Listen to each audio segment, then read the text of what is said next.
If you've got a Siamese cat at home, then make sure to keep the windows closed in winter. Otherwise, you might wake up one day and find your cat turning black. But don't worry, it's not dirty.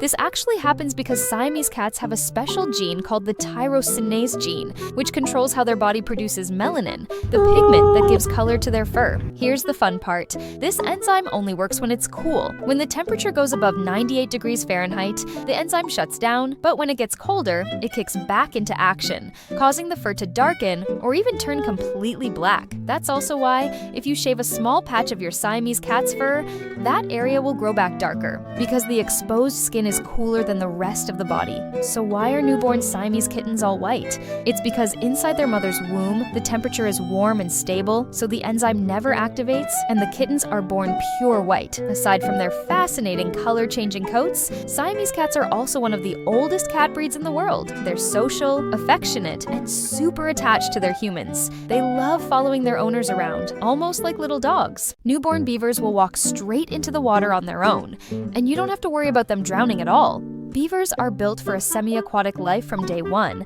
and they're natural-born swimmers. In fact, beavers are really calm animals. A newborn baby beaver will quietly lie in your hands while drinking milk. After it's full, it'll just stay there, curiously watching everything around it. Sometimes they even hold onto their big tail and chew on it. That's actually a self-soothing behavior, kind of like how little kids suck their fingers. Once they're weaned, they start copying their parents, using their tiny baby teeth to chew on softer plants, and then taking whatever they gather to try building their very first little lodge. And if they're kept as pets indoors, where there's no place to build a real one, they'll still instinctively pile up toys or anything they can find just to satisfy that nest-building instinct. After they're done working, they'll use their little hands to rub their belly and give themselves a quick clean. And sometimes, beavers can be really greedy. If there's a big pile of food, even when they're already carrying too much, they'll still try to grab a little more to take with them. When you get close to a cheetah, you might notice something surprising. It doesn't push you away, and it might even respond to you. This is actually one of the ways cheetahs show their emotions. Once a cheetah forms a strong bond with a person, it becomes incredibly affectionate.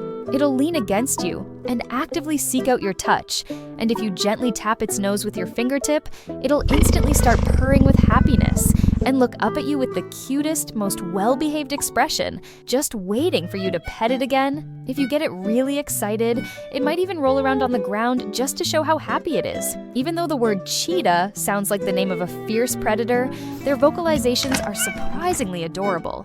What's even funnier is, if you play with it using a cat toy, it'll act just like a house cat, super curious and fully focused. And when you feed it, it'll sit quietly to the side, waiting patiently with that adorable can't wait look on its face. But of course, if you ever run into a cheetah in the wild, it's best to keep your distance, because at the end of the day, it is still a wild predator. A horse's nose and mouth are incredibly soft. Touching them feels like squeezing a giant stress ball. If you keep poking its nostrils or teasing it, it'll curl up its lips, show its teeth, and give you that classic, annoyed, "I've had enough" face. That's actually one of the ways horses express emotion. Some horses are surprisingly smart. They can take off their own halters and even imitate their owners by crossing their legs when they walk. If their rider wants to get on without using stirrups, a clever horse might even bend its front legs a little to make it easier for them to climb up. But then there are the more simple-minded ones.